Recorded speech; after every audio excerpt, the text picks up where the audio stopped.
Bienvenidos a Fox Noticias, les informa Andrea Linares. Empezamos en México, donde el maquillaje de Morena ya no es suficiente para ocultar el rostro de la corrupción en ese país. Y hoy ese esfuerzo está bajo la lupa. El jueves será el partido inaugural de la Copa Mundial de la FIFA 2026 en México. Sin embargo, las protestas en su contra ya han comenzado, destacando la crisis de violencia del país. Mientras tanto, pocos días antes, la presidenta Claudia Sheinbaum dejó claras sus prioridades, presentando el prototipo de Olinía 1, un nuevo automóvil eléctrico diseñado en México. Y lo hizo después de que su mentor, el expresidente de México, Andrés Manuel López Obrador, apoyara a la mandataria en una carta que publicó en redes sociales. En esta, López Obrador también acusó a Trump de haber cambiado y de facilitar una propaganda al estilo Hitler. Mientras tanto, el Partido Acción Nacional no deja que AMLO se retire en paz. Acaban de presentar una denuncia formal contra él ante la Corte Penal Internacional por crímenes de lesa humanidad. En Acción Nacional acabamos de presentar una denuncia ante la Corte Penal Internacional para que se investigue la responsabilidad de quienes permitieron que en México llegara una de las peores crisis de violencia en toda su historia. Cada vez aparecen más acusaciones e investigaciones que apuntan a vínculos entre políticos de Morena y organizaciones criminales.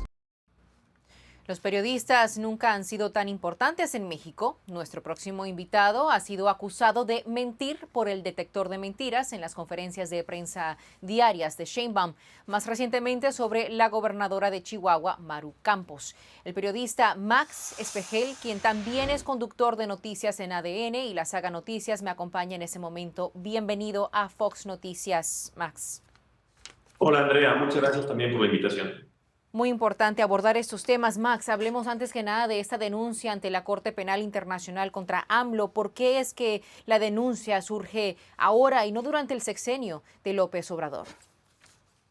Bueno, la crisis que está viviendo Morena y el oficialismo no tiene precedentes. Nunca antes se había establecido una crisis de esta magnitud en diferentes sectores y parte del trabajo de la oposición es denunciar internacionalmente porque las denuncias locales no han funcionado. Las fiscalías, tanto la Fiscalía General de la República como la Fiscalía Estatal del Estado de Chihuahua, en este caso de Maru Campos, no han servido como vínculos para establecer condiciones reales. La metodología que han estado utilizando ahora desde la oposición, concretamente Acción Nacional, es ir a las instancias internacionales para tener un expediente más y acusar no solamente a Andrés Manuel López Obrador, sino a las personas que han sido vinculadas en esta lista de la autoridad de Estados Unidos, de la Fiscalía General de Estados Unidos, con vínculos hacia el crimen organizado.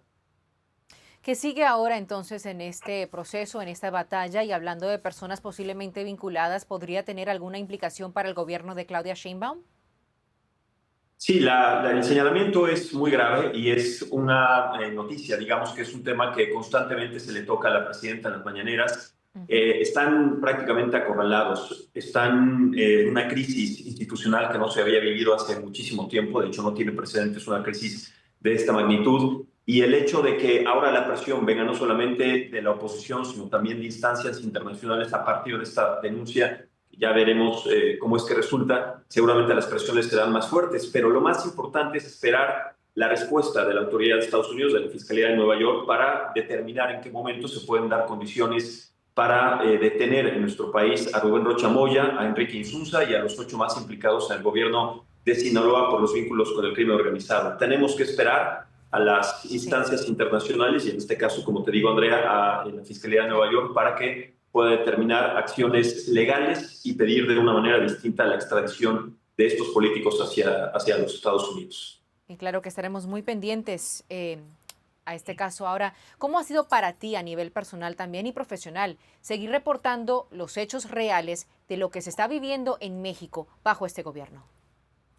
Muy complicado, es una persecución constante que tanto yo como muchos compañeros periodistas recibimos por dar nota, por dar contexto y hacer saber lo que sucede realmente en el gobierno. La última aparición que tuve en la mañanera, en esta sección que se llama ¿Quiénes tienen las mentiras? Por derecho de réplica, fue precisamente porque dimos a conocer la comparecencia de la gobernadora de Chihuahua, Maru Campos, en la Fiscalía General de la República en la Ciudad de México y las implicaciones, la presión del gobierno federal para destituirla de su cargo, para llevarla a un juicio político y establecer condiciones en esta entidad que es plenamente opositora para que pues gobierne Morena. La presidenta hace un momento, bueno, de hecho esta semana ha dicho que si las acusaciones hubieran sido para miembros de un partido opositor, ya sea del PRI o del PAN, hubieran tomado las mismas consecuencias, las mismas decisiones de defenderlos a capa y espada, como han hecho con los actuales señalados. Los defienden, no los entregan, y ellos dicen que harían lo mismo con un opositor, pero claramente no es así porque los están persiguiendo, concretamente a Maru Campos. Nosotros damos a conocer estos hechos y en este ejercicio totalmente desvinculatorio que hacen en la mañanera, nos ponen a nosotros en tela de juicio, pretenden que tengamos poca credibilidad porque somos señalados simplemente por poner en tela de juicio y por señalar y establecer con pruebas lo que todo el mundo sabe, y eso es pues muy delicado, ¿no? Nos queda poco tiempo. Antes de despedirme, quisiera conocer tu análisis a esto que mencioné, el hecho de que Sheinbaum presentó el auto eléctrico Línea 1 y esto sucede justo antes de que arranque el Mundial y también al mismo tiempo en que el país está explotando por la cantidad de problemas que tienes. ¿Qué interpretación le das? Sí, Andrea, bueno, primero con el coche o línea es un desastre porque se tenía contemplado un año antes, es decir, en el 2025, presentarse oficialmente con un costo de 90,000 pesos mexicanos. Después, 6 meses después, dijeron que ya no iba a costar 90,000, que iba a subir a 120,000. En la última mañana dijeron que ya no 120,000, 150,000, o sea, se va encareciendo, pero además las condiciones técnicas de este automóvil no tienen las características para pues, solventar las demandas que ofrece una ciudad o que tiene una ciudad como la nuestra, llena de baches, de falta de viabilidad, de movilidad. La infraestructura está hecha un desastre porque no se ha atendido ese tema. Es un coche que además es mucho más caro que los coches de otras marcas, inclusive chinos, que se venden en páginas de comercio internacional, lo sabemos, mucho más baratos, y se ha ido retrasando. Lo presenta así la presidenta hoy en la mañana, pero no se va a vender oficialmente hasta el próximo año. Es decir, tienen un retraso tras otro, y técnicamente hablando, los conocedores de automóviles saben que es un auto que no va a resolver los problemas de movilidad, porque lo que estableció la presidenta es que este proyecto iba a resolver los temas de movilidad. Tiene una autonomía de 50 kilómetros nada más, solamente tiene una velocidad de 50 kilómetros por hora. Para una ciudad tan compleja en movilidad como la nuestra, no solamente no resuelve el problema, sino lo vuelve todavía más grave. Se sigue retrasando este proyecto, y además es un proyecto que se está destinando, que se está llevando a cabo con el erario público, es decir, con el dinero de los mexicanos, de los impuestos de los mexicanos, que una vez más, como todos los proyectos faraónicos, el Tren Maya, la refinería Dos Bocas, el aeropuerto Felipe Ángeles, la Mexicana de Aviación, son pues proyectos sin fondo que no solamente generan una crisis gigantesca, sino que además promueven proyectos que no tienen viabilidad. Distracciones, maquillaje, al final del día no es ser nada realista. Max Espejel, periodista mexicano, muchísimas gracias por acompañarme y ojalá que regreses pronto. Suerte. Gracias, Andrea. Igualmente, saludos a tu audiencia. Gracias. Se está distorsionando la historia de los hispanos en Estados Unidos. Hay un debate sobre el sesgo ideológico en la nueva exhibición latina del Museo Smithsonian. Detalles enseguida.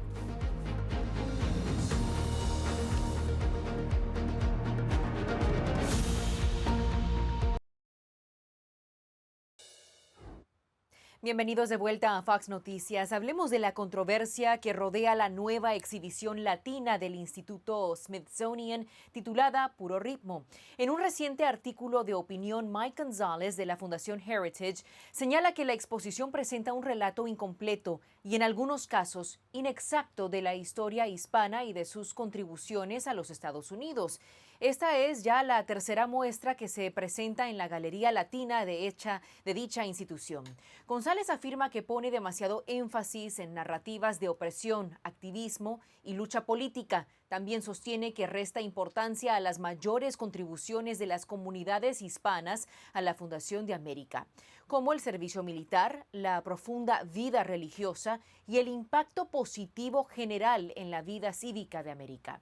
El artículo incluye o concluye que el resultado es un retrato politizado que refleja una visión progresista del mundo, en lugar de una narración completa y equilibrada de nuestro papel en la historia de Estados Unidos.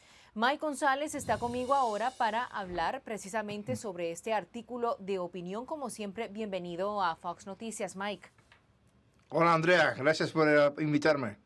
De todo esto que llegué a mencionar, ¿cuál consideras que es el elemento más significativo que ha quedado fuera, excluido de esta exposición en el museo?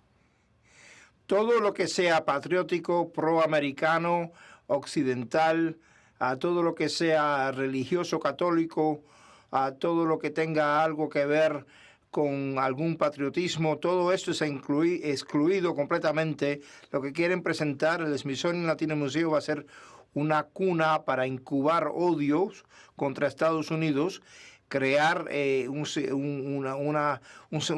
sentimiento de resentimiento contra el país que nos ha recibido y hacer que el hispano se sienta excluido, que se mantenga en grupos apartes y que no forme parte de la población americana, lo que es todo lo contrario de lo que debe ser. El cubano americano, el mexicano americano, el puertorriqueño, los dominicanos han contribuido muchísimo a este país, a la historia. Debemos estar orgullosos de esa contribución y de pertenecer a este gran país y de quererlo también, que es lo que quiere el Smithsonian, quiere prohibir. Borrarlo, básicamente. Ahora, a mí también me llamó mucho la atención el hecho de que no reconocen el catolicismo, algo que realmente forma parte de la identidad hispana. Sabemos que muchísimos latinos se identifican como católicos, así han crecido en hogares católicos. ¿Cuál es el impacto, no, de dejar esto afuera? Es que el impacto es quitar las raíces verdaderas. ¿Qué une? Es que el hispano es una categoría sintética que ha creado el gobierno de Estados Unidos. Pero ¿qué es lo que une al puertorriqueño, al argentino, al peruano, al cubano? ¿Qué son la religión católica, el idioma español, la colonización ibérica, o sea, de Portugal o de España?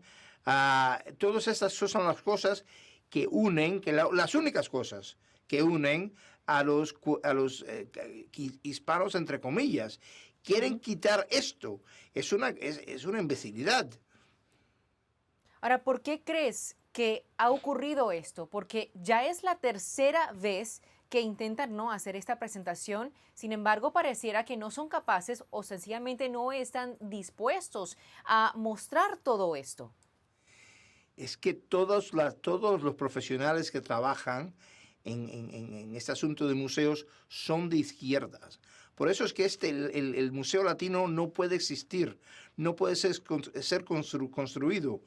Los museos locales, como el Museo Cubano-Americano en Miami, el museo que está en el Valle del Río Grande, que se dedica a la cultura tejana. Estos museos de cultura verdadera son buenísimos y hacen buenísimo trabajo, una buenísima labor que explica quién son estas personas, quién son los cubanos americanos, quién son las personas que pertenecen a la cultura tejana del sur de Texas.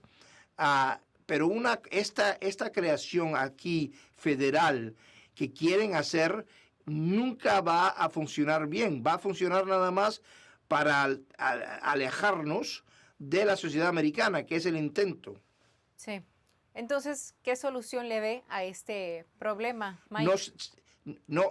No se puede financiar, se tiene que deautorizar. Fue autorizado en 2020 porque lo metieron en un proyecto de ley grandísimo de $1 trillón, que era el proyecto de ley Omnibus, que el presidente Trump no quería firmar, pero se vio obligado a firmar en los últimos días de diciembre del 2020, y ahí lo escondieron y ahora está autorizado. Hay que deautorizarlo.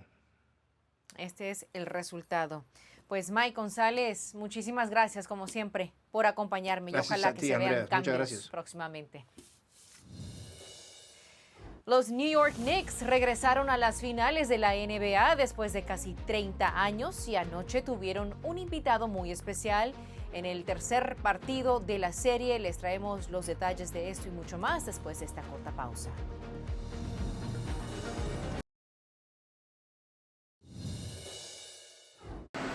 Well, the game was fantastic, well played by both teams. We all had a lot of fun. It was great to watch. Very talented players. What did you think of the reception you got from the Knicks fans tonight? I thought great. I mean, I thought it was amazing, actually. You mean when they had the camera on me? I thought it was very good. Yeah. It was certainly amazing. It was. I think mostly cheers. It was loud and it was very enthusiastic. Bienvenidos de vuelta a Fox Noticias. Pasamos al mundo del baloncesto, donde el regreso de los New York Knicks a las finales de la NBA ya es una de las noticias más grandes en el mundo del deporte. Pero anoche se convirtió en un espectáculo aún mayor. El presidente Donald Trump estuvo en el Madison Square Garden mientras los Knicks disputaban su primer partido en casa de las finales en casi 3 décadas. La multitud estaba llena de celebridades, figuras políticas y aficionados, convirtiendo a El Garden en el centro del mundo deportivo, con precios récord de las entradas, seguridad sumamente estricta y Nueva York vibrando desde horas antes del salto inicial hasta los últimos segundos. Esto fue más que un partido de baloncesto, fue un evento cultural. Desafortunadamente para los Knicks, pues perdieron 115-111 en un encuentro que estuvo reñido, apretado de principio a fin. Los Knicks lideran la serie 2-1 mientras nos dirigimos al juego número 4 el miércoles de vuelta en el Madison Square Garden. Daniel DiMartino del Manhattan Institute está acá para opinar al respecto. Bienvenido como siempre, Daniel, ¿cómo te encuentras? Gracias, Andrea, igualmente, muy bien. Gracias. El presidente Trump ha criticado repetidamente a la NBA por el activismo de los jugadores. Sin embargo, aceptó la invitación del dueño de los Knicks, estuvo allí presente. Se convirtió además en el primer mandatario en asistir a un partido de la ronda final del campeonato de la NBA. Desde tu punto de vista, ¿qué mensaje buscaba enviar Trump al estar allí presente? Y también, ¿qué te pareció ese recibimiento que le dieron en el Madison Square Garden? Bueno, creo que en parte Trump es un neoyorquino y simplemente le interesa ir. Yo no pienso que debamos tener buenas relaciones entre los conservadores o el presidente y la NBA, porque como dijiste, la NBA es una organización que más bien está comprada por China. No sé si conoces el caso de Enes Kanter, el jugador turco, que pues fue expulsado por expresarse en contra del Partido Comunista China, de China. Entonces, ese es el tipo de cosas que a mí no me gustan, de acercarnos a este tipo de organizaciones que tampoco respetan a los Estados Unidos. Eran los mismos jugadores que se arrodillaban ante el himno nacional. Bueno, los Knicks terminaron perdiendo. No sé si viste además el tema de que Mamdani organizó una fiesta para ver el juego en Bryant Park y eso fue un desastre, lo peor más tercermundista que podíamos ver. Caos. Esa reacción de las personas en las calles, destrozos, enfrentándose a la policía, o sea, impresionante, Daniel. Sí, es de verdad lamentable el nivel de desorden y desacato de la ley que se permite en las ciudades de Estados Unidos por temas deportivos. Y no es algo solo de Estados Unidos, hay que admitirlo. Ocurre en muchos países europeos con el fútbol, el soccer. Y no es algo que debamos permitir. O sea, la gente tiene que entender que es deporte, es un juego. Si se pierde, se pierde. Y si se gana, se gana. Se puede celebrar, se puede protestar, pero no se puede hacer desastre público como se ha permitido y se normaliza además. Totalmente, se vio no hace mucho, ¿no? Frente a la Torre Eiffel en París, Francia, los destrozos en las calles. Pasemos ahora al tema de las elecciones de medio término. ¿Qué tan vulnerable es el Partido Republicano si el conflicto con Irán no termina pronto, si los precios de la gasolina siguen subiendo durante el verano y el otoño? Exactamente esa es la clave. Los precios de la gasolina son la clave para determinar quién va a ganar las elecciones de medio término. Es normal que el partido en el poder en la presidencia pierda las elecciones de medio término. Es extremadamente probable que los demócratas tomen el control de la Cámara Baja. Pero incluso el Senado de los Estados Unidos, que no deberían perderlo los republicanos, dado cómo se configuran los que les toca su nuevo término este año, no deberían perder el Senado. Pero ese riesgo existe solo si los precios de la gasolina se mantienen. Y esto no significa que Estados Unidos deba acabar con el conflicto de Irán para que bajen los precios de la gasolina. Si logran abrir el estrecho de Hormuz, que es por donde sale el petróleo al resto del mundo, del Medio Oriente, entonces se puede mantener el conflicto de Irán. A la gente no le importa si se está destruyendo el régimen iraní. La gente apoya ser fuerte contra Irán. Lo que la gente no quiere es, pues, la realidad es que le duele su bolsillo. Sí. Sí, no quieren ese impacto en su bolsillo, como bien explicas. Entonces, mientras tanto, ante esta presión, ante esta situación y pocos meses, ¿no?, que quedan antes de estas elecciones de medio término, ¿qué mensaje deberían transmitir, enviar esos candidatos republicanos para convencer a los votantes que ellos son las personas indicadas, ¿no?, para enfrentar este tema económico y que tienen efectivamente un mejor plan?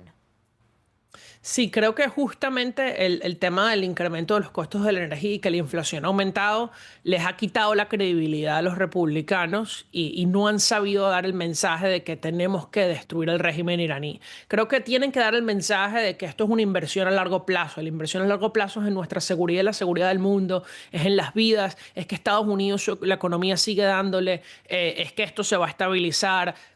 Pienso que ese es el mensaje que tienen que dar, pero va a estar difícil que muchos votantes indecisos que no están muy informados les crean. Sí, hay que tratar también de reconocer, ¿no?, que existe este problema, ser directo, ¿no?, pero también presentar ese plan. Daniel Di Martino, como siempre, muchísimas gracias por acompañarme. Saludos. Gracias, Andrea. Y ahora regresamos con más de Fox Noticias.